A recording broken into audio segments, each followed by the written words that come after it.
not that I didn't think he had good points, but if I gotta pick one, I was trying not to be CEO. I gotta make this rocket company work. So anyway, so then made it was like right, it's like had to leave then. Anyway, so we got basically we jammed AC propulsion, powertrain, and battery pack into a Lotus Elise. With the first prototyping, like really just jammed it in,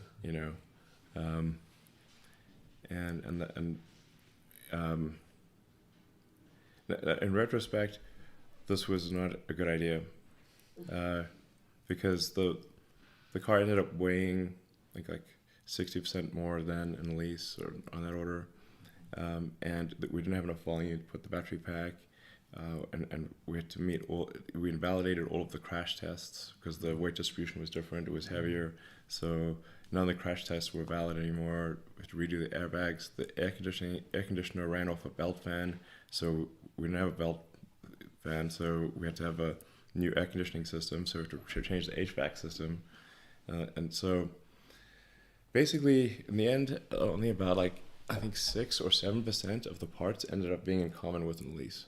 Wow. So, and we went through a lot of trouble trying to shoehorn everything in there. And it's a cute car, but it's 10% too small. It's like, and then the costs ended up being crazy, and then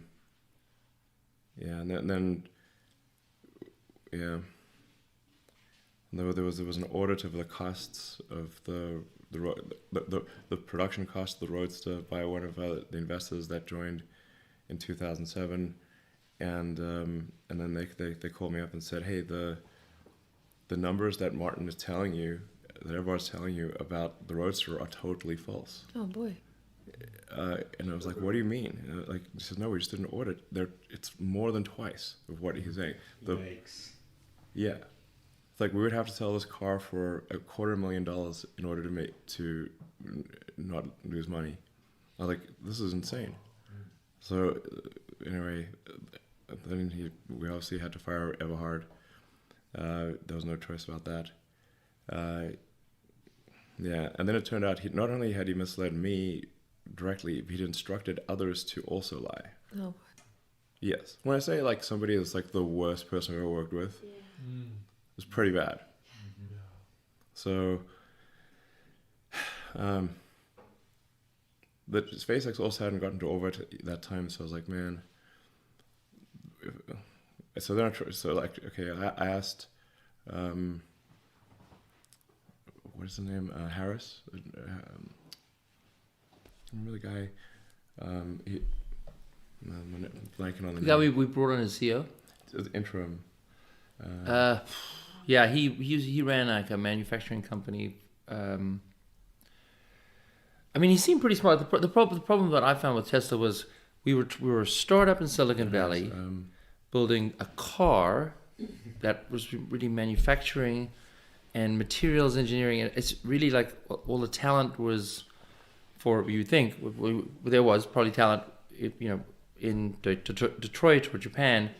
But if you took any of those guys in to run Tesla, they would run it like a car company, and then it would be destroyed. Well, they had no idea. You can take somebody who's running. You just could not take someone from a massive company culture and have them do a startup, and yet you couldn't find anyone in Silicon Valley who knew enough about making cars, and so we kind of found a middle of the road one he was an expert in manufacturing. Flextronics, that's right. Ex-CEO of Flextronics was an investor. And he agreed to just join as interim CEO, and this is 2007. Yeah. But Tesla was a company you tried so hard not to be CEO of. Yes. But the thing is, this is misinterpreted. If I say that it's misinterpreted as like I somehow don't love Tesla, which I do, it's just like I try not to go insane. With work. Yeah, being CEO of a real startup is 80 hours a week. Being CEO of two is 160 hours a week, and there's only 169 hours or something of sleep. 168 hours a week. 168 hours a week. So Like you just can't physically do it. Yeah, I mean, pain level is extreme. So that's, yeah. Anyway, I tried quite hard not to be CEO, but had to be, no choice. That or Tesla would die. So then, yeah, Everhard was fired in July 2007. And he was at the time we didn't know he'd instructed other people to lie, so we thought he was just, it wasn't as bad. But once he left the building, then it turned out no, he'd actually orchestrated a massive deception, which is quite bad.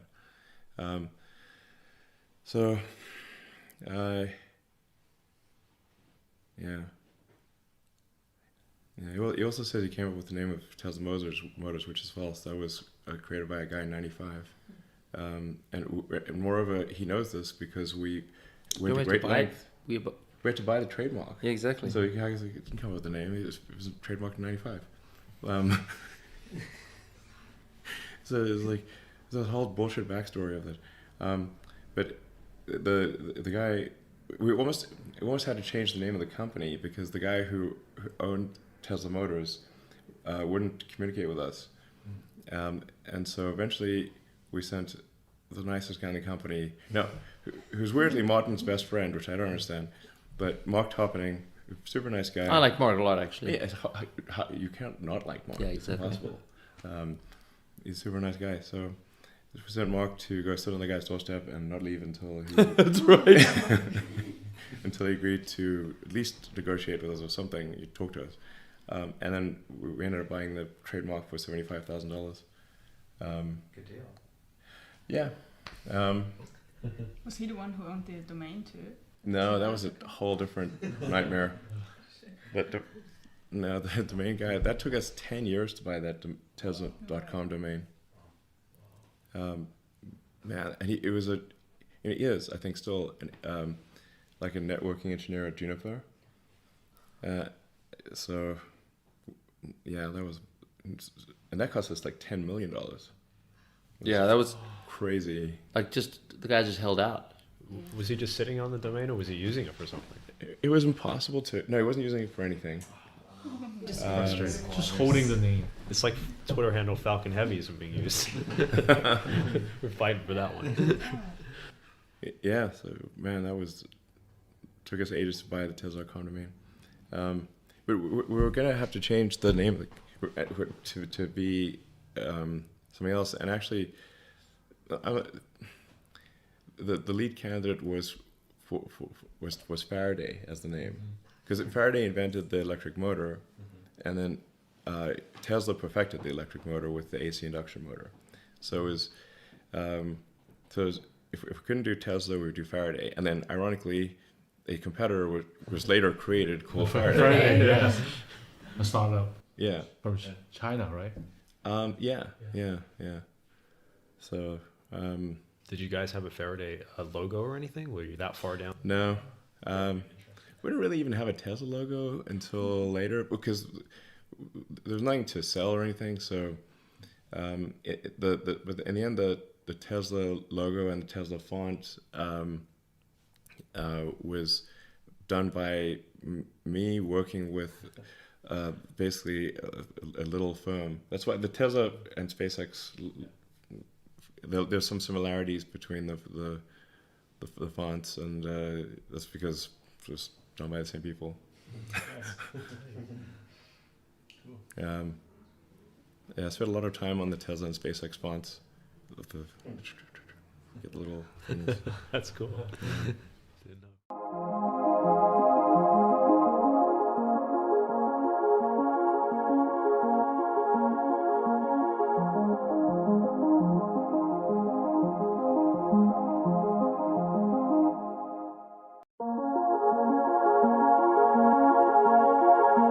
Welcome to the Third Row Tesla podcast. My name is Safian Farval, and today we have a very special guest. But before I introduce our special guest, I'm going to go through and introduce our crew. So our regular Third Row Tesla podcast crew.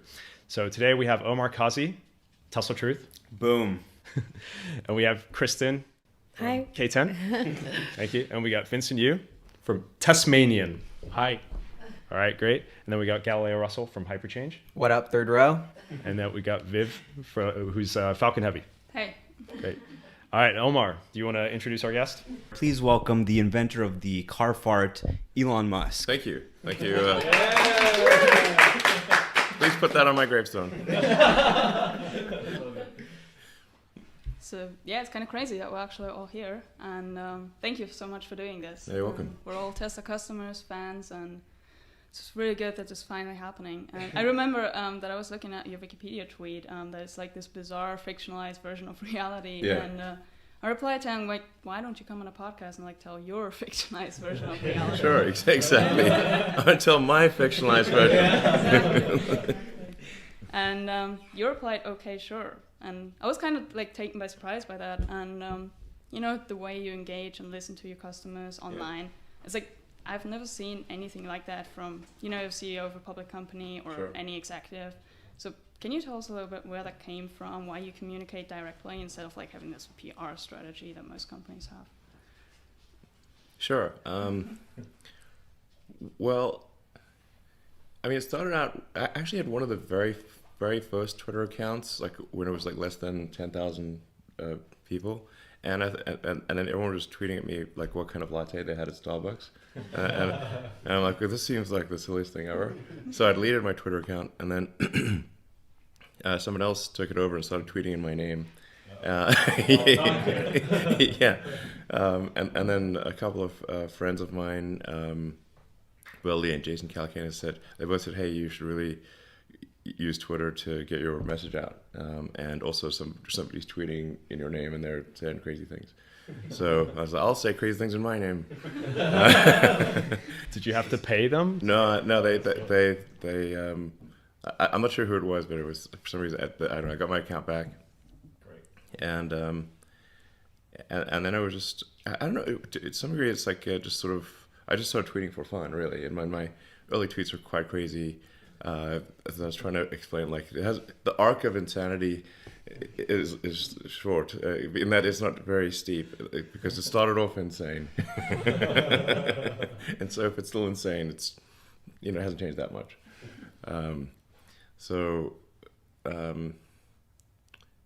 Yeah, and I don't know. It seemed kind of fun to, as I think I've said this before. It's like some people use their hair to express myself. I use Twitter.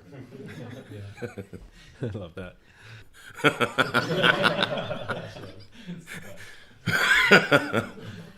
Why do you like Twitter so much? I mean, you could use Instagram As for opposed to example, other but platforms. Yeah, exactly. Well, like I don't trust Facebook, obviously, and then Instagram is fine, but it's I think not exactly my style. It's hard to convey a sort of intellectual arguments on Instagram. It's hard on Twitter too, but it's but you can't it's so. Instagram is also owned by Facebook, and I was like, Deleted. yeah, I just deleted it. It's like I didn't really need to if I need to say something, I only really need to say it on one platform, pretty much, and so if I'm trying, and I don't want to spend too much time on social media, so it's just like, if people want to know what I'm saying, then they can just sort of go to Twitter. I'll just keep doing that as long as Twitter is good, I suppose, more good than bad. Yeah. Crypto scammers are really... Oh, I understand. They've been taking advantage of Vincent recently. Yeah, I know. A lot of Really? there's like 10 Vincents out there. Right. But they stuff. copy everything and just like change one. Yeah, little they thing. use my avatars and then the picture, and then they just post like right below Yeah. your tweet. You know? Yeah. I was like, wow.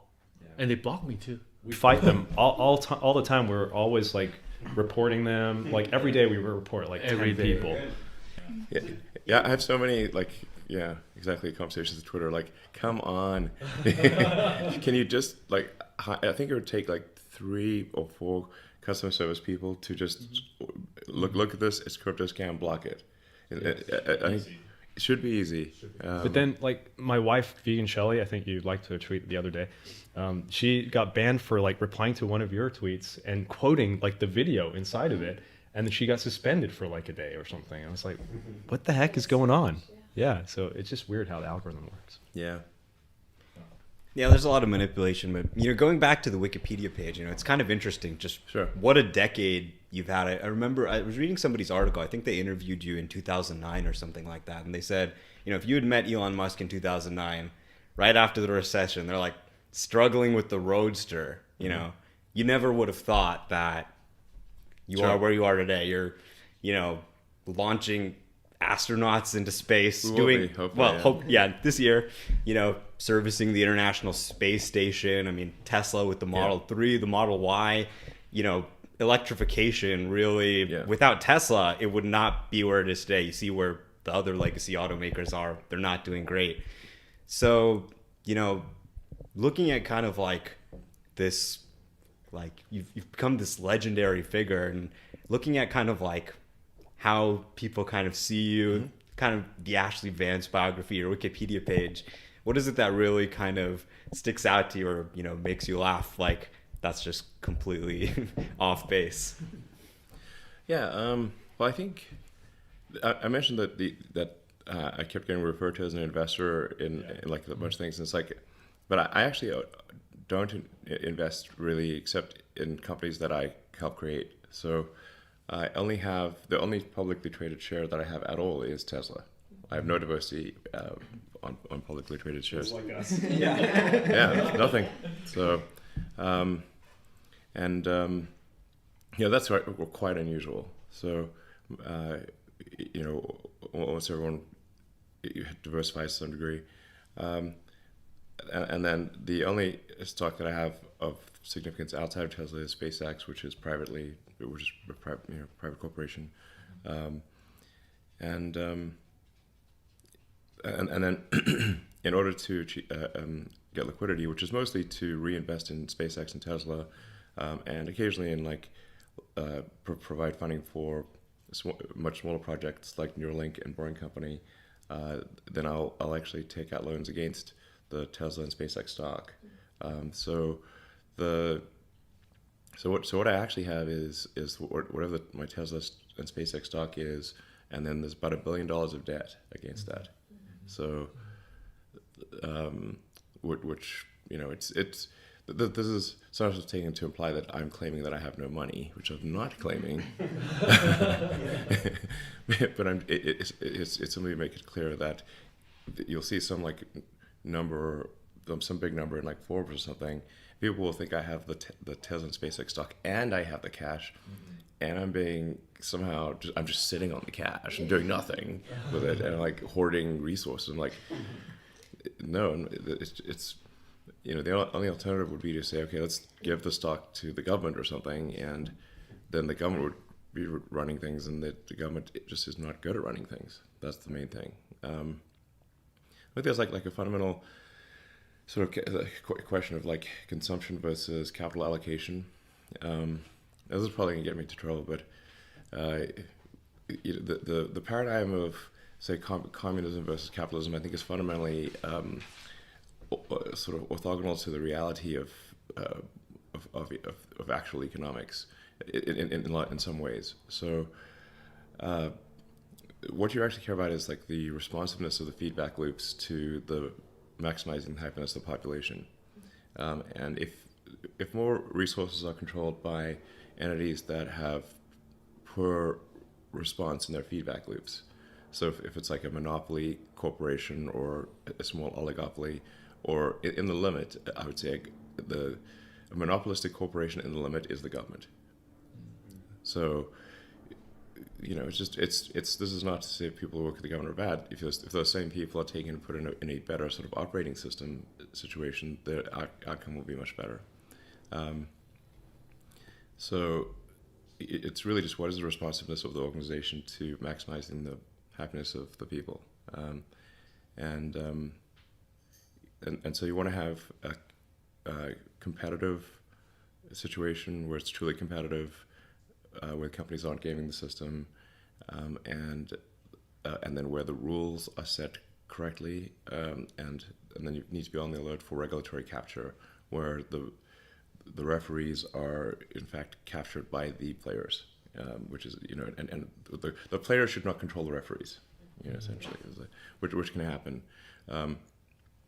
You know, I think like that happened, for example, with I think the zero emission vehicle mandate in California, where California was like really strict on EVs, and then the car companies managed to sort of, frankly, in my view, trick the regulators into saying, okay, you don't need to be so hardcore about the EVs, and instead you say fuel cells of the future. But fuel cells are, of course, many years away, so forever. So then they let up the rules, and then, you know, GM recalled the EV1 and crushed them in Exactly. Yeah. a junkyard, which was awful. against the wishes of the owner. I mean, They all lined up to buy them, and they wouldn't let them buy it. well, I mean, Chris Payne did this great documentary on it, and it's like the owners of the EV1, which, by the way, wasn't actually that great of a car, but they still wanted the electric car so bad that they held a candlelit vigil at the junkyard where their cars were crushed, like it was like a prisoner being executed or something like that. That was literally, and like, when is the last time you even heard of that for a product? You know, GM stops the product. I mean, what? I mean, listen, man, they're not doing that for any other GM product. Have you thought about doing the EV2? You know, it's kind of sometimes hard to get through these guys, you know. So, anyway, I think that's a very important thing. So generally, we could see like these oligopolies forming, or duopolies, and then you get effective price fixing, and then they cut back on the R&D budget. Like kind of a silly one, frankly, is like candy. Like there's a candy oligopoly, and it's like, we don't see much innovation in candy. So you're still working on the candy company. Joe Candy, is that? The boring candy. Boring candy. The The boring candy is candy. going to be boring candy. I haven't seen a candy yet that's good enough to send out, but and it's but I think it's there's like 3 companies or something that control all the candy in the world pretty much, and dog food. Yeah, there's somebody constructed like this. It's this crazy conglomerate, and it's like dog food and baby food and candy, and it's like all, you know. All the brands. Yeah, Hundreds of brands. yeah. You think you're buying from different companies, but it all funnels up to like 3 companies or So something like gross. that. Don't send the rendering food to the candy company. Yeah. Big so- candy.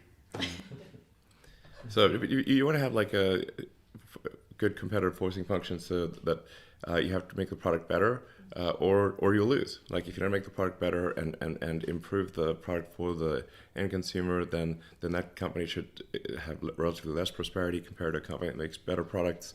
Now the car industry, you know, is actually pretty competitive, so that's good. So then the good thing about a competitive industry is then if you make a product that's better, it's going to do better in the marketplace. So this is Gene Wilder's old house. Yeah, Yeah. It's amazing. It's lovely. Thanks for having us here. Yeah, thank you. Really special. Yeah, it's a cool spot, and it's got a solar glass roof. Yeah. Do you see that? Yeah, we didn't notice it, but Yes. we checked it out the second time. Yeah, Looks I'm good. waiting for my 3, so I'm waiting for version 3. Well, whatever they're going to put on, I don't care. Give me version 3. Yeah. Yeah. Yeah, we saw it at the store in Torrance. Actually, they've got it Yeah. in the stores now. Yeah. Looks really good. Well, it's actually designed such that you don't notice it. So, he's like this. Look at this old house. This is like it's an old house. I don't know, probably 50 years old, something like that. And it's quite quirky. So if you put something on that was like that didn't blend in, that it would not look right. It would be pretty strident. And this had a black comp shingle roof. So I was like, okay, let's see if we can actually have it weave in and still feel natural, look good, and I think it's sort of achieved that goal. But yeah, this is a lovely, quirky little house. I'll show you around afterwards. It's got all sorts of weird things. One of my favorite actors, actually. So he's great. Awesome movies. So So when you come up with a product like the solar glass roof, I think a lot of people misunderstand that like your goal is to bring these crazy technologies to market and really create a change in the world. Yeah. And so I think it's fascinating that you do it through companies, and it seems like the fastest way to create that feedback loop and to really like go from inventing something to millions of people using it right away. Yes. So it seems like buying a Tesla is almost like the best thing you could do to help the climate crisis, because you're like turbocharging R&D and products and innovation. I feel like not enough people really understand that. That is. I think there's lots of good things people can do for the climate, but just generally anything that is moving towards sustainable energy, whether it's sustainable energy generation through solar or with an electric vehicle. Actually, just things like better insulation in a house is really effective for energy consumption. But if oh geez, Marvin. It's ingratiating. That's Marvin the Martian. I actually got him a little for Halloween, a little knitted Marvin the Martian cap. So he had the little, the helmet with the. It looked super cute. You got enough, buddy? So did you always know, business was the way you wanted to kind of attack these problems versus, say, maybe a non-profit or, working as a college professor or something? I don't know. Well, when I was in high school, I thought I'd most likely be doing physics at a particle accelerator. So that's what I was, physics and computers. I mean, I got distinctions in two areas, in physics and computer science, and those were, some of my two best subjects. And then I thought, okay, well, I want to figure out what's the nature of the universe, and so go try to working with people, banging particles together, see what happens. And then it sort of things went along, and then the superconducting super collider got canceled in the U.S. And that actually was like, whoa, what if I am working at a collider? It's been all these years, and then the government just cancels it. Wow. And then was like, I'm not going to do that. So, it's like, so well, we roll back a little. I was trying to figure out what when I was a kid, I had like this existential crisis. I don't know, I was about 12 years old or something, and I was like, well, what does the world mean? What's it all about? We're living some meaningless existence, and then I made the mistake of reading Nietzsche and Schopenhauer, and I'm like, whoa, don't do that. Not you need to be a little older, I think. No, and actually, lately, these days, I sort of reread it. So I was like, he's not that bad. He's got issues. No question about it. But it's anyway. But then I read The Hitchhiker's Guide to the Galaxy, Douglas Adams, which is like quite a good book on philosophy, I think. And I was like, okay, we don't really know what the answer is, obviously. But the universe is the answer. And really, what are the questions we should be asking to better understand the nature of the universe? And so then, to the degree that we expand the scope and scale of consciousness, then we'll better be able to ask the questions and understand why we're here or what it's all about. And so we should sort of take the set of actions that are most likely to result in us understanding what questions to ask about the nature of the universe. So therefore, we must propagate human civilization on Earth as far into the future as possible, and become a multi-planet species to, again, extend the scope and scale of consciousness and increase the probable lifespan of consciousness, which is going to be, I think, probably a lot of machine consciousness as well in the future. And that's the best we can do, basically, and yeah, that's the best we can do. So, and thinking about the various problems that we're facing, or what would most likely change the future, when they were in college, there were sort of 5 things that I thought would be, I thought these were actually, these I would not regard this as a profound insight, but rather an obvious one. the internet would fundamentally change humanity, because it's like humanity would become more of a superorganism, because the internet is like a nervous system. Now suddenly any part of the human organisms anywhere would have access to all the information. Amazing. Instantly. Neuralink. Hey, well, can you imagine if you didn't have a nervous system, you wouldn't know what's going on. Your fingers wouldn't know what's going on. Or your toes wouldn't know what's going on. You'd have to do it by diffusion. And the way information used to work was really by diffusion. One human would have to call another human. Or write them. Yes, like if it was a letter, you'd have to write a letter. You'd have to hand that letter to another human. That would be carried through a bunch of things. Find another person would give it to you. Extremely slow diffusion. And if you wanted access to books, if you did not have a library, you don't have it. That's it. Right. So now you have access to all the books instantly, and if you can be in a remote, like, mountaintop jungle location or something, and have access to all of humanity's information if you've got a link to the internet.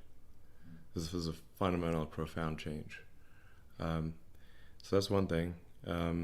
I was on the internet early because of the physics community. That was pretty normal, although his interface was almost entirely text and hard to use. But then another one would be obviously making life multiplanetary, making consciousness multiplanetary, changing human genetics, which obviously I'm not doing, by the way. There's a thorny subject, but it is being done with CRISPR and others. It will become normal to I think, to change the human genome. Like, what's the opportunity? Like, why is that something that's inevitable? Or, well, I think for sure, as far as say getting rid of diseases or propensity to various diseases, then that's gonna be like the first thing that you'd want to edit out.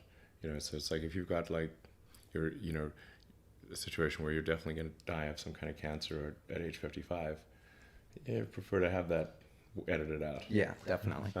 So I think it's just edit that out. There's the Gattaca sort of extreme thing where it's not merely edited out, but it's like it's edited in for various enhancements and that kind of thing, which probably will come too. But I'm not saying arguing for or against it. I'm just saying this. More likely to come than not down the road. Yeah. So then AI,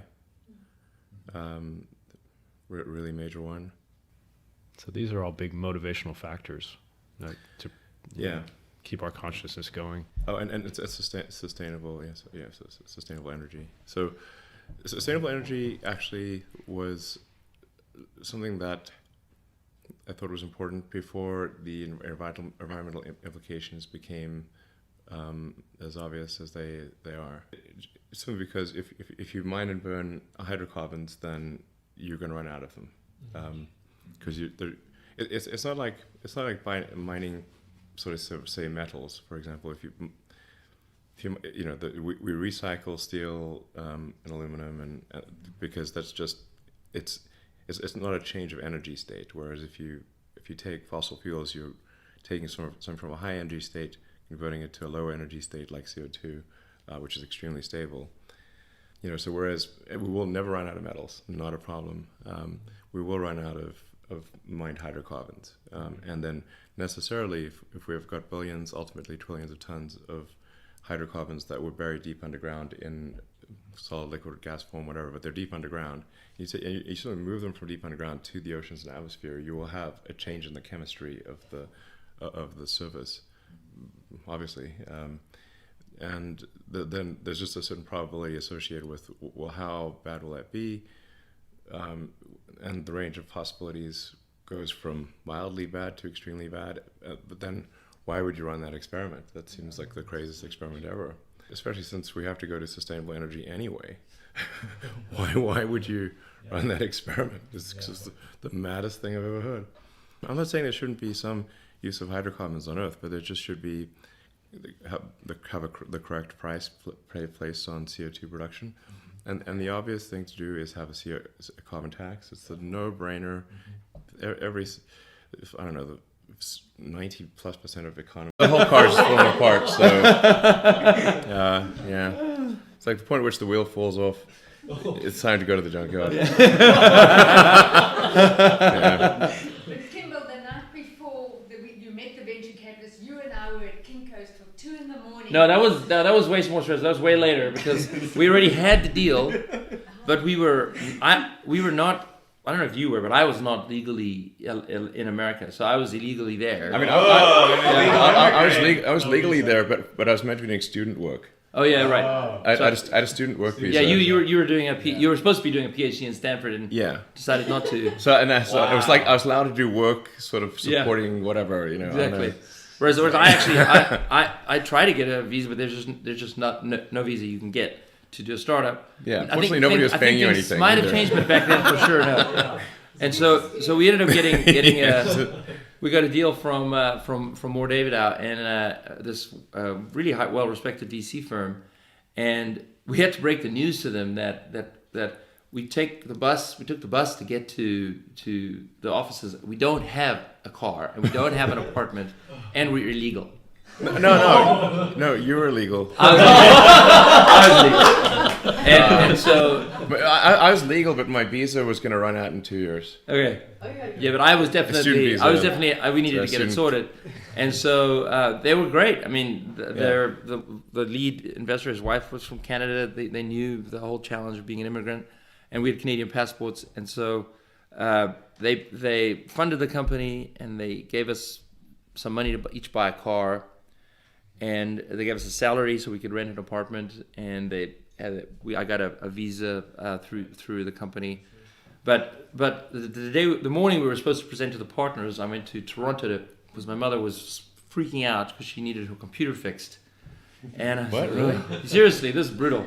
So I flew out there, planning to fly back on Sunday, and the meeting was on Monday. And I get to the airport on Sunday, and the border control they call me out. They're like, you're going down to work. You're not going down for travel. And I was like, no, I'm going down to work. I explained. Actually, no, I didn't. I said I'm not going to work because I think that's what I was supposed to say. But the lawyers told me not to say anything, and so they rejected me from the border. Oh no! And so I'm supposed to do the presentation with Elon the next morning, and so a friend of mine came to pick me up at the airport and drove me across the border, and we went to the Buffalo border and just said we're going to go see the David Letterman show. Oh, that's hilarious. And the border control guy was like, "Yeah, go ahead."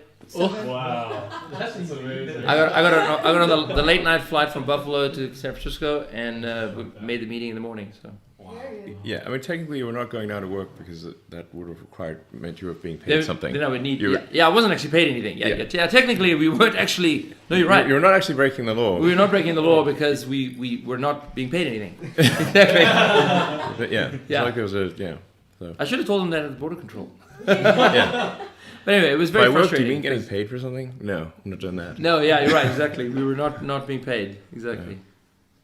Yeah.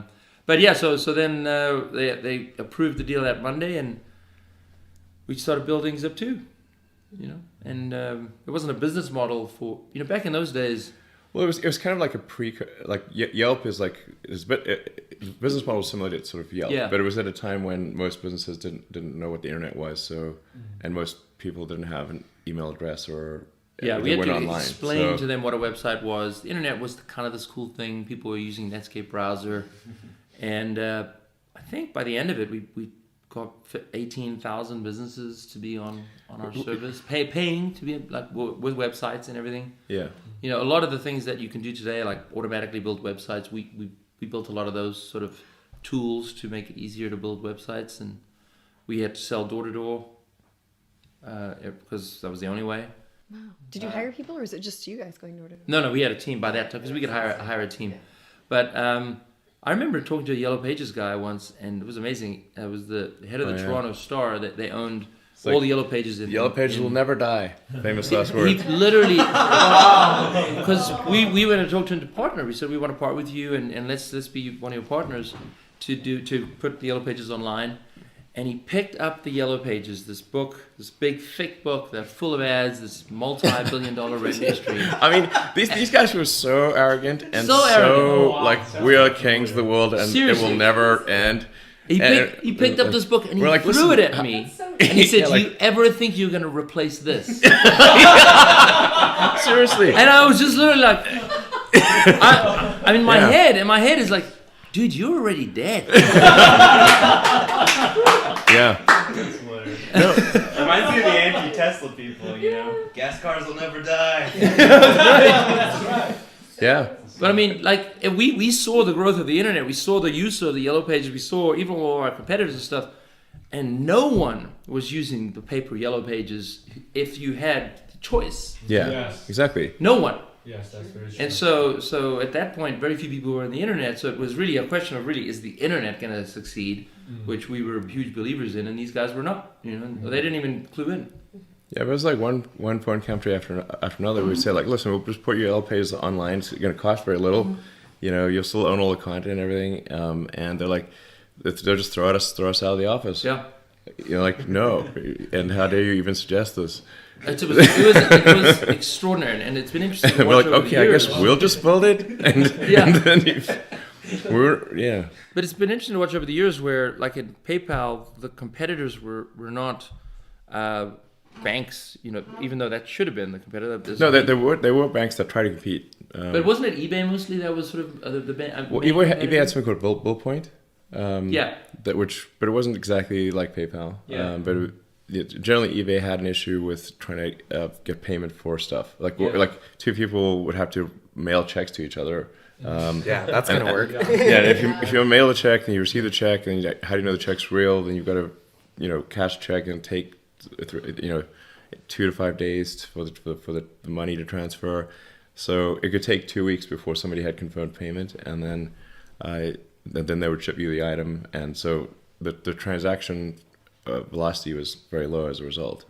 If you had instant payment, you could improve transaction velocity dramatically, like a factor of maybe 3 to 5. Yeah, but I've just sort of seen that when an industry is disrupted, you worry about the major players. I mean, we remember when we started Tesla, we were aspiring to be the GM of the 21st century. 4 years later, GM went bankrupt. You're like, oh, okay, we don't need to be GM. We're good. And it's whoever is going to be the main competitors, we don't know yet, but it may not be the entrenched players. It may be not, sort of other companies. And so that happened at Zip2, where we tried our best to partner with the industry because that seemed like the best way to make some money and actually have a revenue model. And we ended up finding the newspapers to be a better partner because they didn't have the Yellow Pages business. And I think they were smarter. Their classifieds business was getting eaten away by Craigslist. Before Craigslist, classifieds was the bread and butter of the newspaper. And of course, anyone who used Craigslist would never use the newspaper. So it was those folks seemed to have a better, at least some of the players had a more vision of the future. And so our business became putting major newspapers, New York Times, to all of the Philadelphia Inquirer, Chicago Tribune, or whatever, all the main players, all the LA Times, everyone. And then we started going internationally, doing the same thing. So if you went on to the New York Times website and you wanted to search for a restaurant, of course, they have all these reviews. Or if you wanted to search for a home, we tied the MLS together with maps and door-to-door directions. So all of these services that we now use and take for granted that use maps and door-to-door directions, we did that all in the 90s to find a business model. Yeah. What made you do PayPal after Zip2? Why didn't you go straight into sustainable energy? Right. So, gotta recall things that are now quite a while. So it would have been 98 when Compaq offered to acquire Zip2, and which I think it was a good thing for them to acquire it because, as I mentioned, the newspapers actually, or the media companies, had too much control over Zip2. So they were not. We had great technology that was not being deployed effectively, and they would just generally be averse to anything that could remotely be competitive with their newspapers. So we're sort of trapped in this situation, and but then Compaq came along and bought the company in late '98, and the deal closed early '99. So then as a result of that, Kim and I had some capital, $20 million or something out of it, and I think the thing that was frustrating to me was that we'd built incredible technology, and it had not been used. It was just sort of like, it was very disappointing. We put a lot of work into this technology and it just wasn't being used. So I was like, okay, want to do one more thing on the internet just to show that we can make technology that is, when it's used properly, can be extremely effective. So I thought about what's digital, essentially. What exists in the form of information, and is also not high bandwidth, because in '99 people still mostly had modems, so you couldn't, video was not really feasible in '99. So, but money is low bandwidth and digital, effectively, mostly digital. So it's like, what can we do to make money work better? And money, in my view, is essentially an information system for labor allocation. So it has no power in and of itself. It's like a database for for guiding people as to what they should do. And so you can think of banks as a set of heterogeneous databases with that are actually not very secure, and certainly the monetary system, the transfer system of checks is very insecure. Still is insecure. So are credit cards,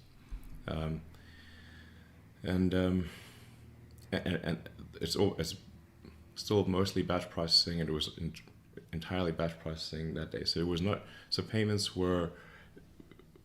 Money was this heterogeneous, high latency, low security collection of databases. That's what banks are. And so just from an information theory standpoint, this should be something that can be much better if it can be real time, secure, and just very fast. Essentially, it's just one real-time database. So it's like, okay, let's try to build that. So that's what X.com was. And then at the time I also thought what we should try to do is just do all the financial things as well, not just payments. I still think that's really what PayPal should have done, but whatever, it's water under the bridge at this point. And then there was a company that was formed around the same time called Confinity, which was Peter Thiel, Max Levchin, and Luke Nosek, David Sachs, Ken Howery, and a number of others. And at X.com, there's also Jeremy Stoppelman, and who created Yelp, Roloff Botha, who then went on to run Sequoia and fund YouTube. It was X.com. So we just had this two companies with a crazy amount of talent, X.com and Confinity. And Confinity started as a Palm Pilot cryptography company. Back when you'd communicate via the infrared port of a Palm Pilot. I remember that. The Palm Pilot. So it was so you could basically communicate crypto tokens between Palm Pilots using the infrared port, and then reconcile them on a PC. Now, obviously, they evolved to go in the payments direction as well. And we were both in Palo Alto, literally a block away from each other. I think at one point we were briefly even in the same building. It was, So we were just competing with each other like maniacs. And then we had a coffee on University Avenue, and said, hey, why don't we just combine our efforts, or we're just going to bludgeon each other to death here. So we merged Confinity and X.com, and raised $100 million in the space of 3 weeks in March of 2000. Wow. Wow. Yeah, and in April the market went into free fall. No, gosh. So The 2000. yeah, and it was like I remember that. that was insane. I know. And we kind of thought it was going to go into free fall, but we're like, we better get this thing done fast, or we're both going to die. So, X.com was technically the acquirer of Confinity, but it was a 50.1 or 49.9 or something like that, and then there was a lot of drama. There was so much drama at X.com. And the company was called X.com for about a year, and then we changed the company name to the product name. The product was PayPal. But all the incorporation documents and everything is all my incorporation documents. Who came up with the PayPal name? I actually don't know. People call you guys the PayPal Mafia now, Teal wrote that in his book. I don't know who did the PayPal. I was never a huge fan of PayPal as a name. The reason being that I thought it made sense for the company to kind of Broader. be much broader. Yeah, exactly. I mean, if you limit yourself to payments, then necessarily people want to transfer money out of the system. And as soon as they transfer money out of the system, the efficiency of the database drops dramatically, because now you're in the traditional banking world. So if you just offer all the things that, if you just basically address all the reasons why people are taking money out of the PayPal system, so you have to provide them with checks so that you have a bridge to the legacy transaction system. You got to provide them with a debit card, provide them with the ability to get a loan and that kind of thing. But these are all ancillary to accelerating the velocity and accuracy and security of payments. Then if basically PayPal would be where all the money is. It would just suck all the money out of the banks, and the banks would go away. Yeah. So any plan you're gonna do with the X.com? I wrote if they just execute the business plan, the product plan I wrote in July 2000. Let's just do that. But I talked to them several times, but they didn't do it. So why did you and PayPal kind of part ways? What was really the drama that led to that, separation ultimately? Well, things were very dicey in 2000. Yeah. Companies were dying like all over the place. So I was CEO of the combined company, and we're doing quite well from a growth standpoint. We were like adding 100,000 users a month type of thing, which back then was a lot. Yeah. But financially things were tough, and we needed to raise a financing round. We were also there were some technical questions around what code architecture would we go with, and then there was also a branding question. Like I said, I think we should not use PayPal as a brand, because this is not consistent with being where all the money is. You want a centralized database, so I was kind of against the PayPal branding, and I wanted to do a bunch of things that seemed extremely risky, and I think those things would have worked out, but at a time when companies are dropping like flies, and I'm proposing that we do all these things that sound very risky. This is just much too scary for the rest of the team. You seem to be attracted to crazy ideas that other people are like.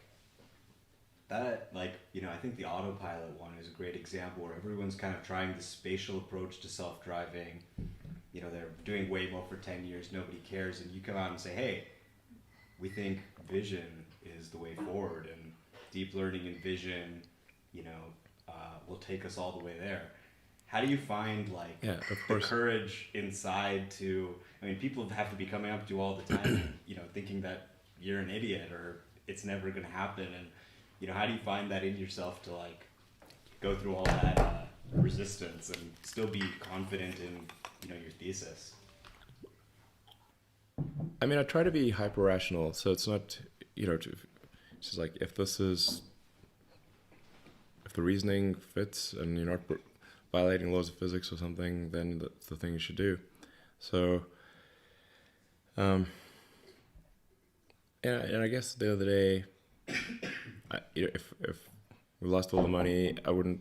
As long as we didn't lose other people's money, I guess I just lose my money. I don't mind. These things just don't seem that crazy to me. So, like, I think if PayPal had executed the plan that I wanted to execute on, I think it would probably be the most valuable company in the world. Yeah. It would be called X, but it would be the most valuable company in the world. On the other hand, now that's not all good though. On the other hand, then a lot of super talented people would have stayed, and because PayPal got acquired by eBay not long after, like,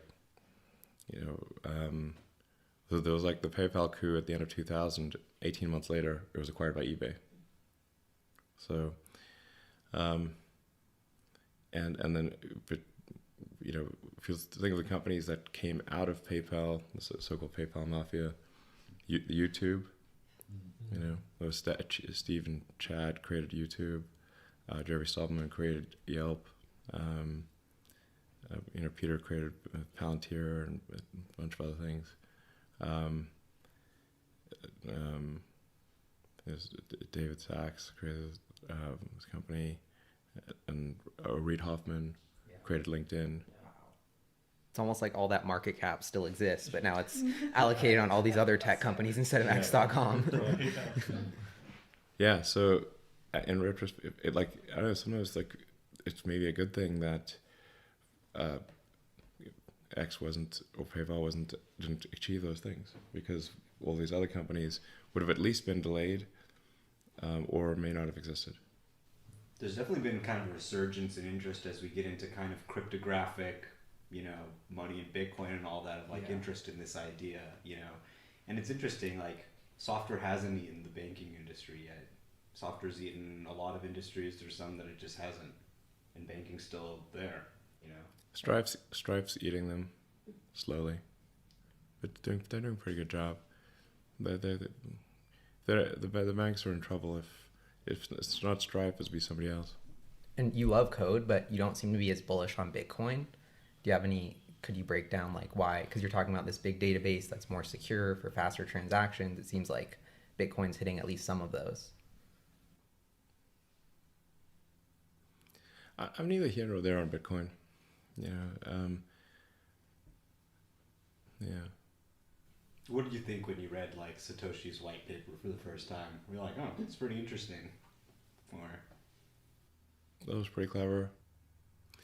It's just like the things. Yeah. This always gets like the crypto people angry, but there are transactions that are not within the bounds of the law, and there are obviously many laws in different countries, and normally cash is used for these transactions, but in order for illegal transactions to occur, the cash must also be used for legal transactions. You need an illegal to legal bridge. That's where crypto comes in. So is it kind of the dark net stuff? It can't be entirely dark, because otherwise how do you buy normal stuff? True. Yeah. And cash these days is used just much rarer. Mm. It's hard. It's like increasingly difficult to use cash. Some places you can't use cash at all. Yeah. True. So there's a forcing function for transactions that are illegal, quasi-legal, and in some cases legal. But it's got to be both legal and illegal. It doesn't count otherwise. Otherwise, you simply it can't just be transactions within an illegal economy. Because how do you buy food in a house or something? You must have a legal to illegal bridge. So where I see crypto as is effectively as a replacement for cash, but not as a replacement as a primary. I do not see crypto being the primary database. So now this is sometimes taken being like I'm being judgmental about crypto, and it's actually, I think there's a lot of things that are illegal that shouldn't be illegal. But so it's not as though I think that sometimes governments just have too many laws about that they shouldn't have so many things that are illegal. Didn't you say like on Mars there'd be less laws? Hopefully. Yeah. Do you also propose a direct democracy on Mars? I think probably that's the best. I mean, probably it's the best thing. Mars Mostly. technocracy. The Mars technocracy. And you want to make laws super short and simple, right? Well, yeah, I mean, like if people can't understand laws, then then what's usually going to happen is some special interest is going to bamboozle the public with long laws. Yep. And then the laws, like reading this law is like the size of Lord of the Rings, but a very boring version of it. Like the dealership thing is just crazy to me. You know, like America's supposed to be competitive, free market. It's weird, right? Yeah, absolutely. So anyway, it's just like you want to keep the laws short and give them some kind of sunset period so that they don't just stay there forever. Otherwise, just accumulate over time and just eventually it'll be unwieldy. So the laws should have some time frame associated with them. They automatically go away. I mean, it's just keep the laws short to avoid trickery and sort of special interests that ultimately does not benefit the public. And then I think direct democracy is less susceptible to corruption than a representative democracy. So, corruption just being like, to what degree is this action being taken that do not serve the interests of the population? Do not result in a net increase in population happiness as a whole. So that's why I think probably direct is better. And then just have things in real time. So if you want to vote on something, you can vote on it real fast. Probably I would say make it easier to get rid of laws than to put them in, because these things tend to have a lot of inertia, and so have a bias towards having laws go away and not be there. So like maybe it takes 60% to put a law in place, but 40% to remove it, or something like that. Yeah. I mean, let's try it. See what happens. The bills are extremely long that they pass. No one reads them. Hardly anyone in Congress has read the bill, and even if they've read the bill, if you quiz them on the details, they wouldn't know it. They'll find their page. Yeah, there's like, tell me what's, this, they have no idea. Seems kind of alarming that that's like the status quo and everyone just accepts it, but... Yeah, these laws tend to be written by industry groups as well.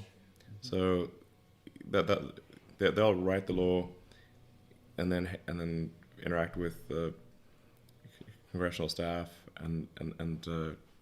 but most of the work will be done by the industry groups, and so they're going to write laws that entrench their position. It's like the people or the players buying the ref, like you were saying earlier. Exactly. It's that exact thing. Right, so you get the regulatory capture of yeah. The players shouldn't be paying the ref salary type of thing. Well, the ref shouldn't be thinking, I'm going to retire and get paid by the players. So it's kind of amazing that it works as well as it does, given all these issues.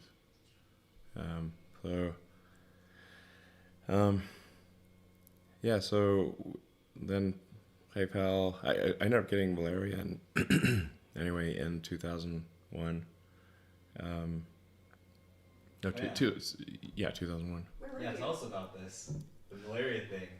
That was you went on vacation, right? Yeah, we went to South Africa with Kimball, actually. Yeah, it's crazy. And then came back and had like a near-death case of malaria. Yeah, we grew up in South Africa. We'd go to the bushveld all the time, to the what you guys call safari, and you just had a house in the bush. You used to go there every few weeks or so. I don't think we ever took malaria tablets. We didn't have malaria in those days. I think there was a drought and then a flood and then suddenly the mosquitoes. Yeah, right. And so we were told to, and we did take malaria tablets. You took them as well, and when he got back, he was in Stanford, and They couldn't figure out what was wrong with him. Our uncle, who's a doctor in South Africa, is like, he has malaria. And it's like, no, he doesn't have malaria. We checked. So, check again. Malaria kind of hides in the body, and then that's why they wouldn't believe it. Wow. So this was after PayPal got started?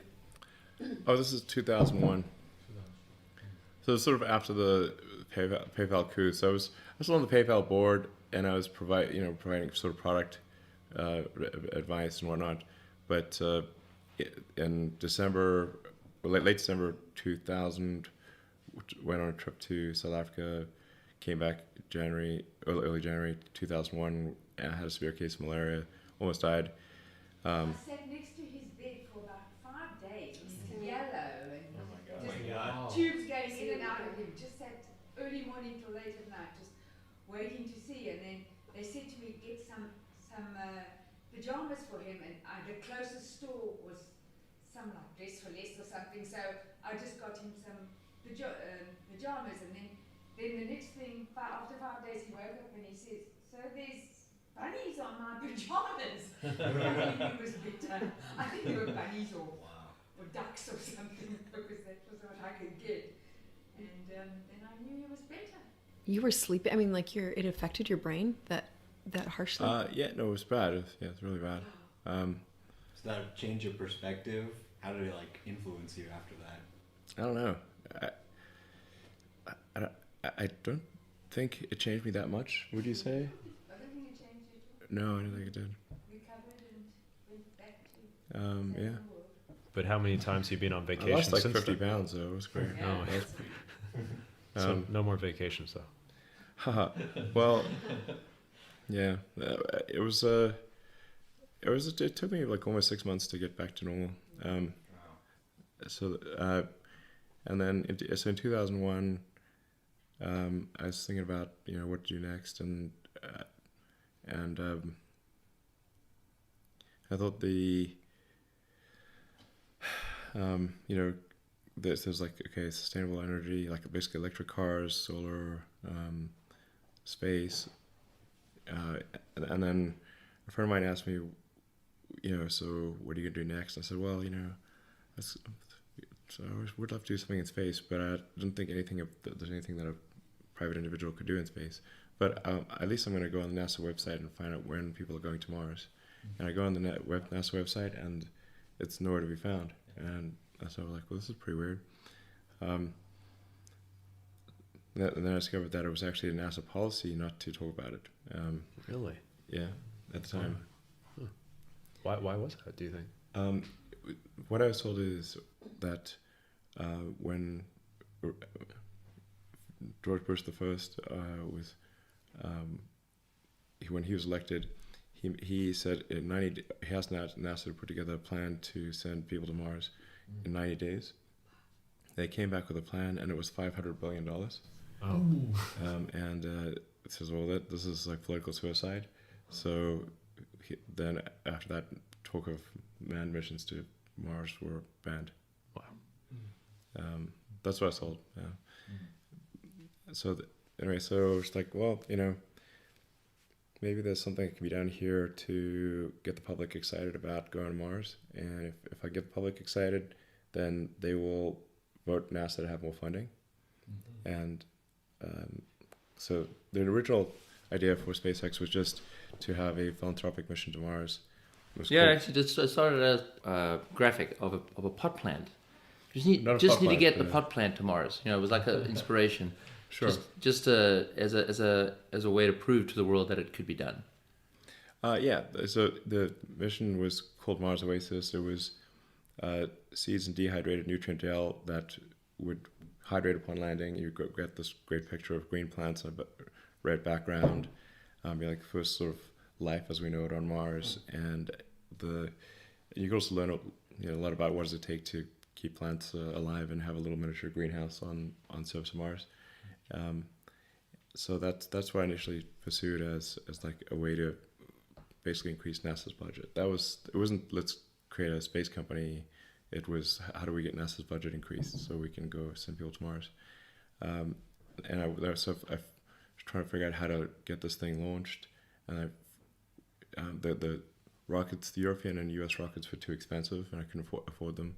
So I went to Russia to try to buy some ICBMs in 2001, literally. They kept raising the price on me, and it was being quite difficult.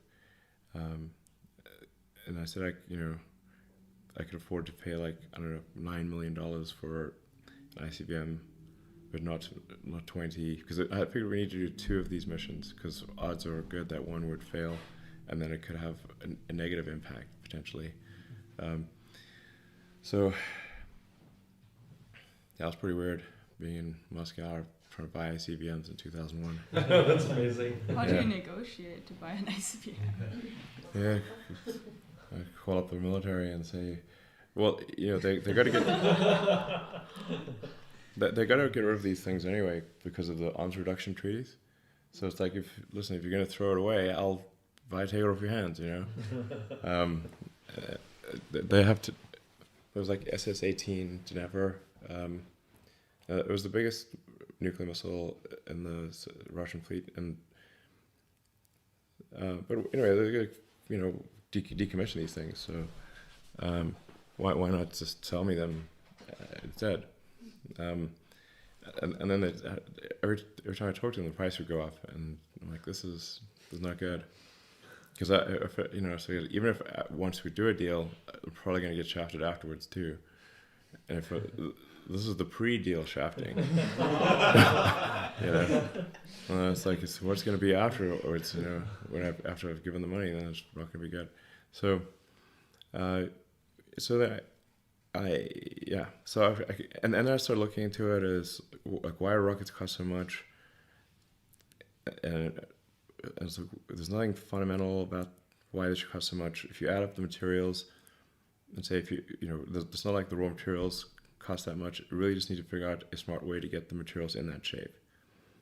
And then we need to make rockets reusable. So, like any form of transport, if it's not reusable, it's extremely expensive.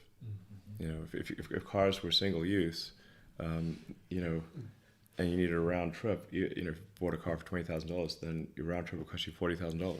That's true. No, it's crazy. So it's the same thing is true for aircraft and boats and rockets and everything. So the rockets were expensive even as expendable things, but then they were also not reusable. So there's no way we're going to have a city on Mars unless we can have reusable, low-cost, reliable rockets. That's fundamentally the issue.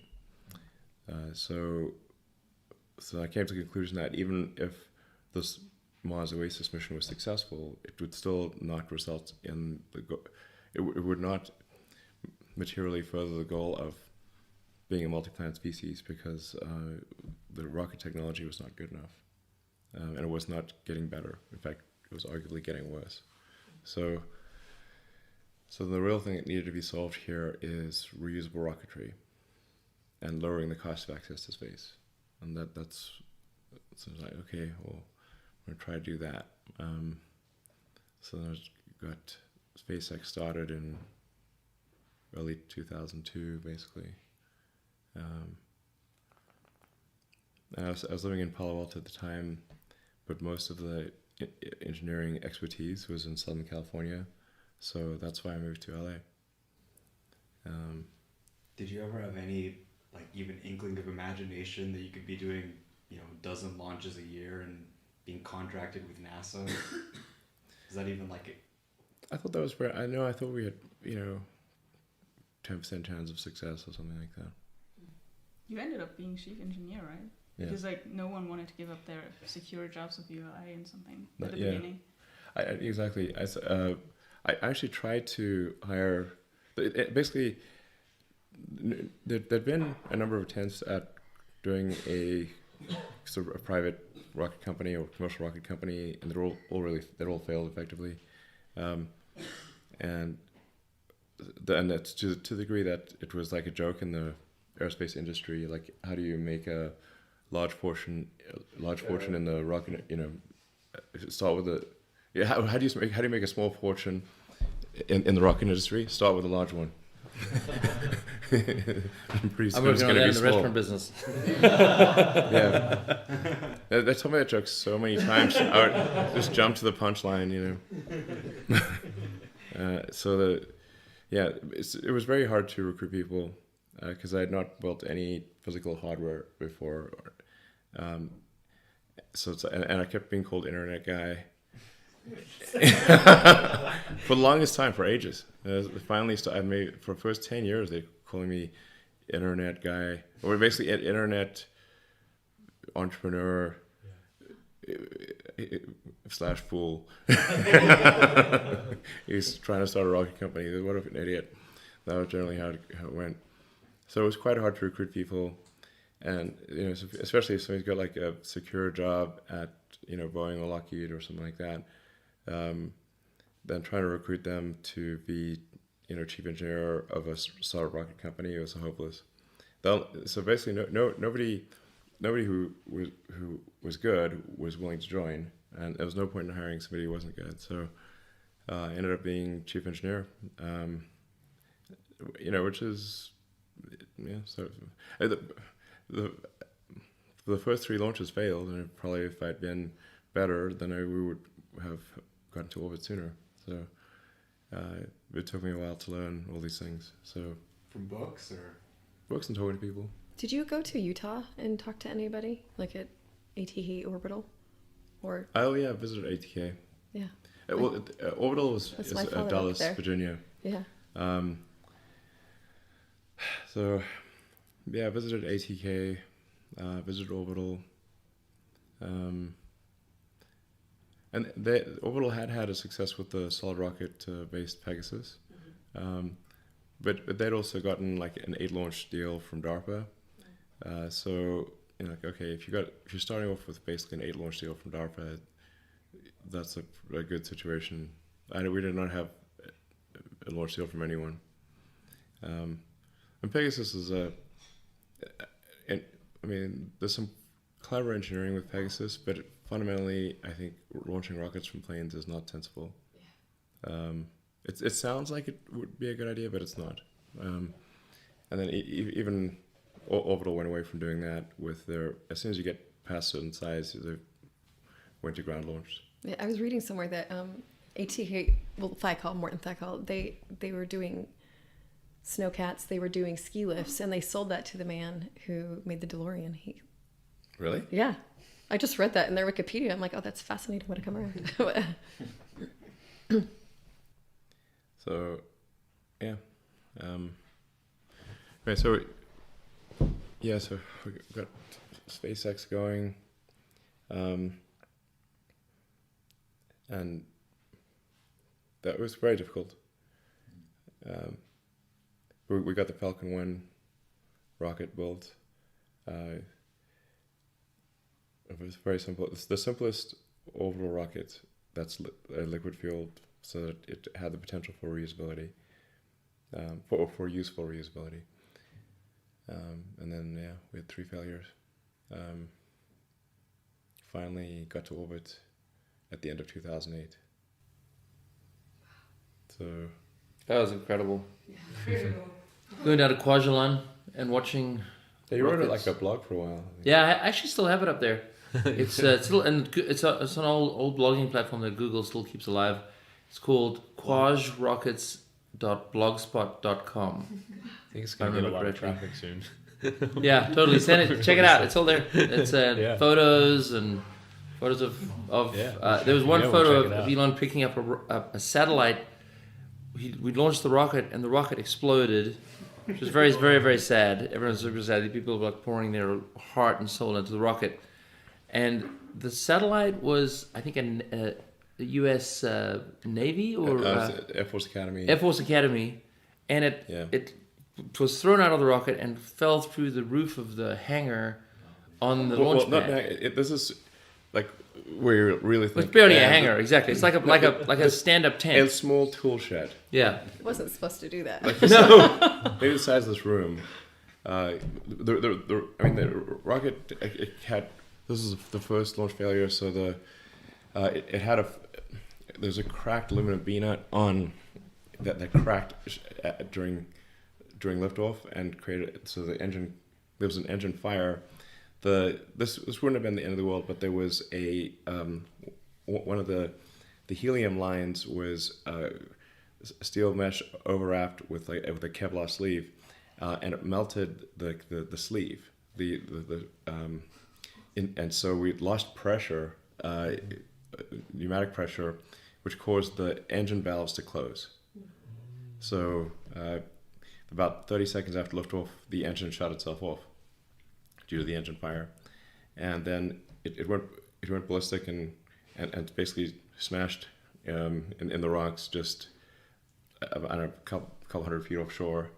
And when it was quite a big explosion actually. In that explosion, the satellite, which was in a fairing, went through the fairing on a ballistic arc back onto the island, smashed through the tool shed roof and onto the floor in a pretty reasonable condition. Like, it wasn't totally gnarled. Were you able to, you could reuse it? So we gave them back their satellite. So like, we didn't lose your satellite, but it may need some repair. But it was so improbable that the satellite would come back. We had a couple more failures after that.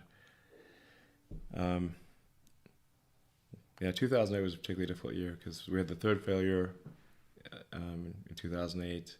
The Tesla financing round collapsed. Oh, it was such a nightmare. And I got divorced, and it was just I think 2008 was Bad year. really, really bad. It was a bad year. Yeah, I don't think anyone could. I think 2018. I think 2018 was worse. What's up with Well, AIDS? with the Model 3 ramp, right? I mean, Oh, there were so many things that happened in 2018. So much drama, it's insane. Yeah. So, yeah. Sorry, so we're in 2002, starting SpaceX, moved down to LA, and it was pretty fun in the beginning. Like, generally startups are pretty fun in the beginning, and then you go through the, chasm of doom. Yeah, that's right. Chasm of doom. The trough of sorrow. The trough of sorrow, exactly. Yeah. It's rough. Despair. Yeah, it's usually always like everyone's like super optimistic and excited for first year or so, and then things start to go awry, and there's usually many years of grief before this finally day dawns. So it's like 2002, and then about 2003 is when Rosen and JB Straubel called me up and said, "Hey, we want to have lunch." I want to say Harold Rosen. I think that's his name. But he weirdly had he was a pioneer in space technology and electric vehicles, which is odd crossover. And he'd done something called Rosen Motors, which was like sort of an electric vehicle company, and but he'd also been pioneer in geostationary satellites. So he called me up and said, "Hey, let's have lunch."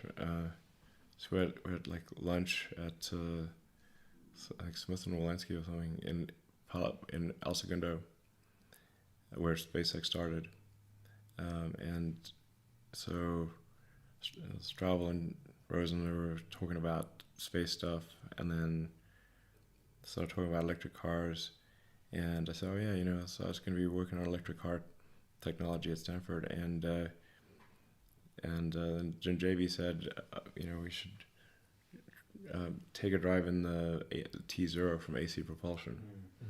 And I was like, yeah, because the timing was like lithium-ion batteries was really like the critical breakthrough needed for compelling electric cars. And so I was like, okay, I'll go try out their T0.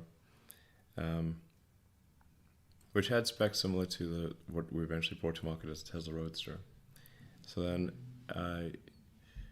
so I got a ride in the T0, and then I tried to convince Al Cacconi and Tom Gage to commercialize the T0. Now the T0, and there's like lots of stuff online about it. It didn't have doors or a roof, so like clearly you need to add those things, or any safety systems, and it was very unreliable because it was just like sort of a proof of concept basically. I heard it was basically like hand assembled. You guys really had trouble scaling it. No, it literally didn't have doors or a roof, or any airbags, or an effective cooling system for the battery, and it was not safe, and it was very unreliable. It would break down. It needed to be babied by an engineer, or you couldn't use it. So, but nonetheless, it did get like 0 to 60, I think under 4 seconds, 250-mile range. It was enough to convince you that it was possible. I mean, I knew it was possible because if you go from the energy density of lead acid to lithium ion, you've got about a 4x energy density improvement. So if you've got say a 60-mile range with lead acid, you're going to have about a 250-mile range with lithium ion with the same weight.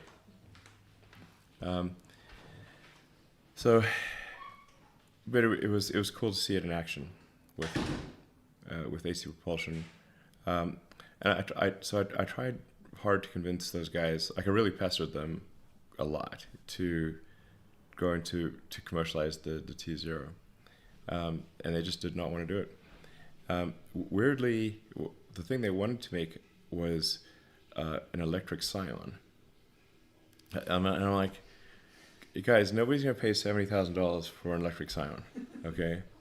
That was their idea, $70,000 for an electric Scion. I'm like, this is not gonna work, okay? You will sell like 14 of these things,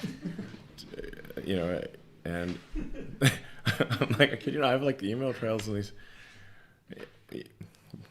Yeah, I mean, I think they're still around. So, in fact, but I even say, listen, even though I think this is the dumbest idea ever, I will fund 1/10 of it.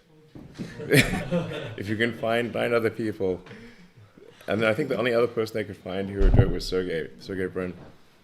So it's like, okay, Sergey and I are the only ones willing to do this, I think, and so they didn't actually get it off the ground. But and I said it's gonna fail. But at least it's something. And so then eventually I said, I'm like, listen, if you guys are not going to commercialize the T0, do you mind if I do it? And they're like, no, yeah, that'll be totally fine. I'm like, okay. So then it's like, okay, so I'm go do this with JV, and we'll go create a commercial version of the T0. And then Gage and Cacconi said, well, there's some other people who also want to do it. Do you want to maybe team up with them? He said there were 2 other groups that wanted to do it. And I was like, okay, sure. Maybe this is a way that I can have my cake and eat it too, famous last words. Never works out. God damn, try to have your cake and eat it too, doesn't it? Right. This one's going to be easy. No, I didn't think it would be easy, but it was like, I thought maybe I can allocate like 20 to 30 hours a week and just work on product engineering, and then other people can do the other stuff. And I don't even like doing the other stuff anyway. So that didn't work out. So then Tom Gage said, he said there were 2 teams, but I only ever met one, and that was Eberhard, Topping, and Wright. But like the thing that is really bugs me about them is like they Eberhard in particular, the worst guy I've ever worked with, and I want to make a note of this. He is literally the worst person I've ever worked with, and I've worked with some real douchebags. Okay. To be number one takes a lot. It's not easy. His version of the story is is that out of the blue he pitched me on funding his electric car company, and he convinced me to do it. Totally false. Okay, I was like, I'm creating an electric car company. It's like the Gage said, well, maybe you could team up. And it's like, okay, well, maybe that might be worth doing, and so the company ended up being basically 5 people. This is Wright, Topping, Everhard, Straubel, and myself, and so it was the 5 of us. And like Topping always tries to write right out of the history books because they had a huge battle and they made me choose which one was going to be CEO. It's Wright or Everhard, and I talked to JB and I was like, which one? Because I really did not want to be CEO. So then they're like, okay, well, both have issues, but maybe Wright has bigger issues than Topping. That's what JB said. So maybe, lesser of evils. I was like, okay, fine. I got to make a choice here because the 2 of them they refused to be in the same building. So I was like, a lot of drama. But Tesla has so much drama. And I was like, okay, it's not like I said, like,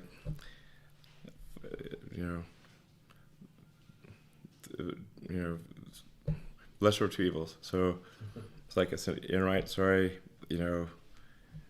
not that I didn't think he had good points, but if I gotta pick one, I was trying not to be CEO. I gotta make this rocket company work. So anyway, so then made it was like it's like had to leave then. Anyway, so we got basically we jammed AC propulsion, powertrain, and battery pack into a Lotus Elise. With the first prototyping, like really just jammed it in,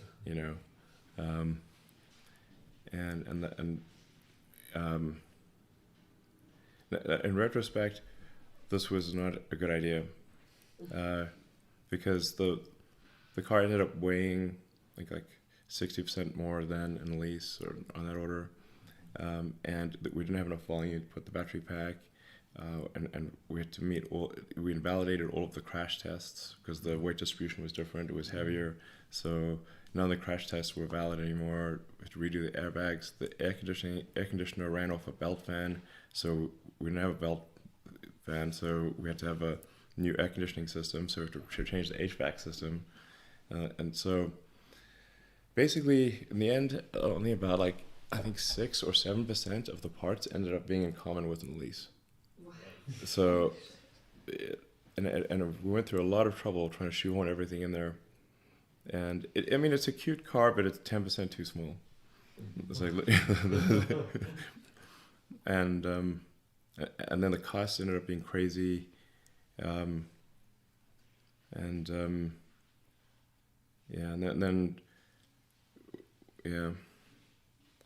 there was an audit of the costs of the production cost of the Roadster by one of the investors that joined in 2007, and then they called me up and said, hey, the numbers that Martin is telling you, that everyone's telling you about the Roadster are totally false. Oh boy. And I was like, what do you mean? He says, no, we just did an audit. It's more than twice of what he's saying. Yikes. Yeah. It's like we would have to sell this car for $250,000 in order to not lose money. I was like, this is insane. So anyway, then we obviously had to fire Everhard. There was no choice about that. And then it turned out not only had he misled me directly, but he'd instructed others to also lie. Oh. Yes. When I say somebody is the worst person I've ever worked with, it's pretty bad. Mm-hmm. So, but SpaceX also hadn't gotten to orbit at that time, so I was like, man, so then I asked, what is the name? Harris. Remember the guy? I'm blanking on the The guy name. we brought on as CEO. The interim. Yeah, he ran like a manufacturing company. I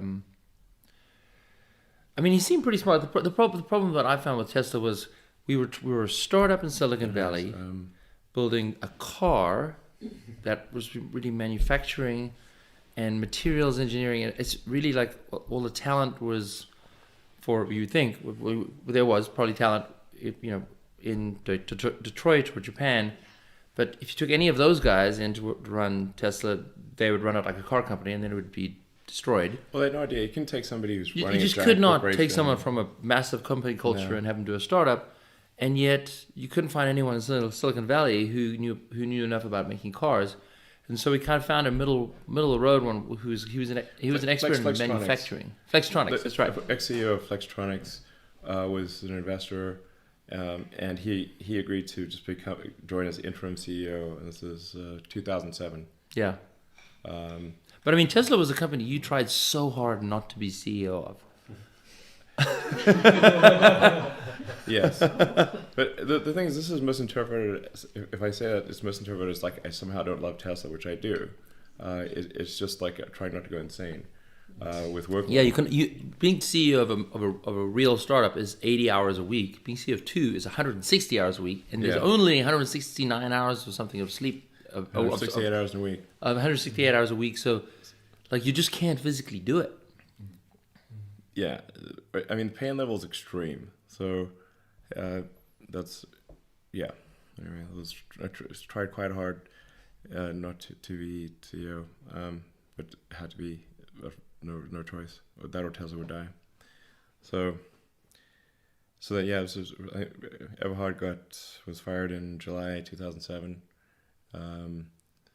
and he was at the time we didn't know he'd instructed other people to lie, so we thought he was just, it wasn't as bad. But once he left the building, then it turned out no, he'd actually orchestrated a massive deception, which is quite bad. So,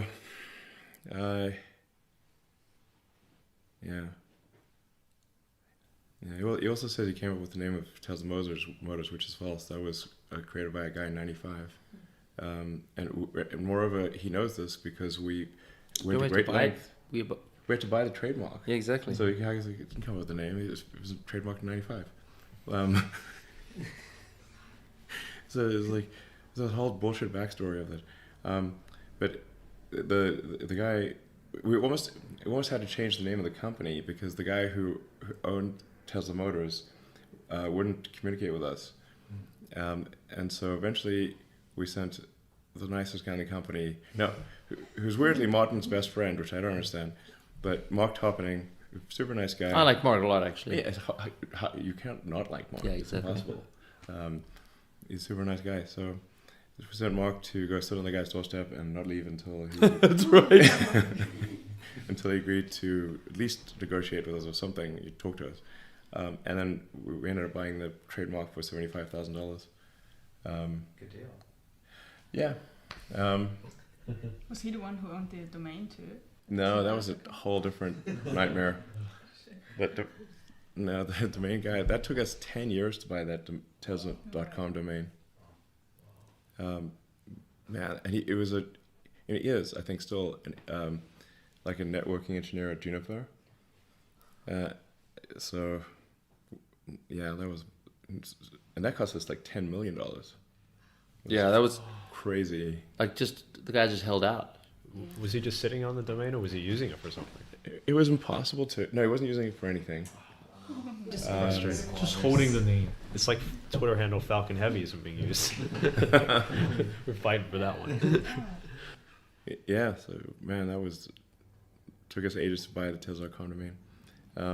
But we were gonna have to change the name to be something else. And actually, the lead candidate was Faraday as the name, because Faraday invented the electric motor, and then Tesla perfected the electric motor with the AC induction motor. So it was, if we couldn't do Tesla, we would do Faraday. And then, ironically, a competitor was later created called Faraday. Yeah. A startup. Yeah. From China, right? Yeah. So. Did you guys have a Faraday logo or anything? Were you that far down? No. We didn't really even have a Tesla logo until later because there was nothing to sell or anything. So, but in the end, the Tesla logo and the Tesla font was done by me working with basically a little firm. That's why the Tesla and SpaceX, there's some similarities between the fonts, and that's because it was done by the same people. Yeah, I spent a lot of time on the Tesla and SpaceX fonts. Get the little things. That's cool. Didn't know.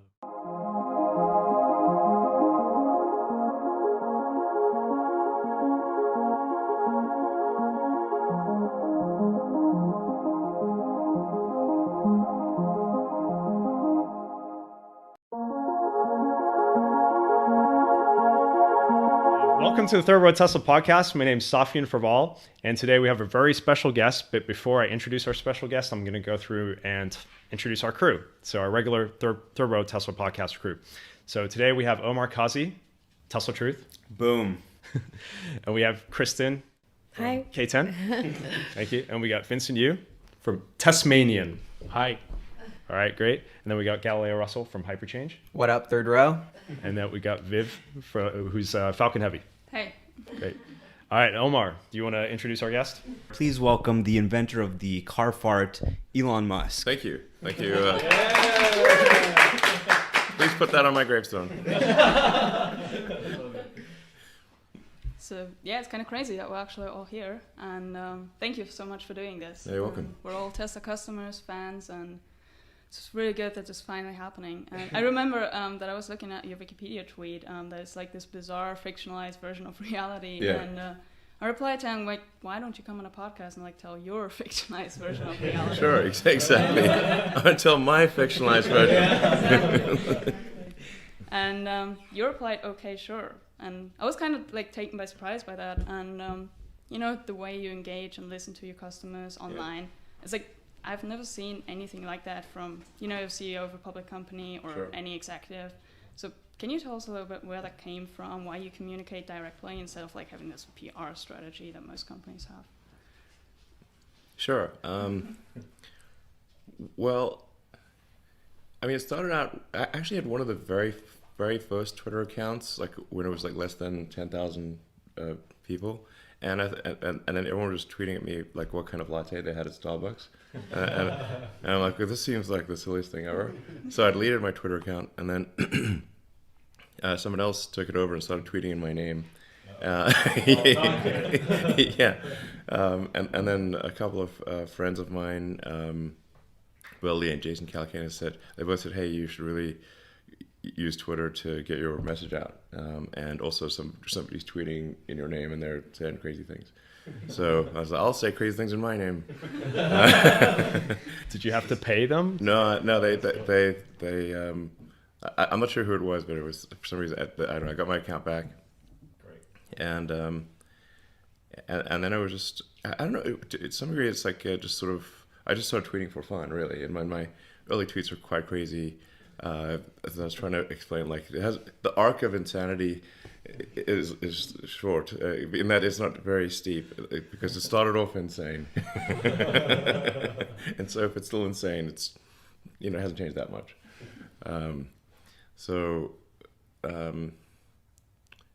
Yeah, and I don't know. It seemed kind of fun to. As I think I've said this before, it's like, some people use their hair to express myself. I use Twitter. I love that.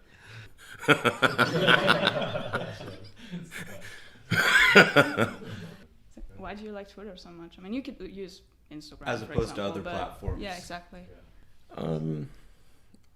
Well, like I don't trust Facebook, obviously, and and then Instagram is fine, but it's I think not exactly my style.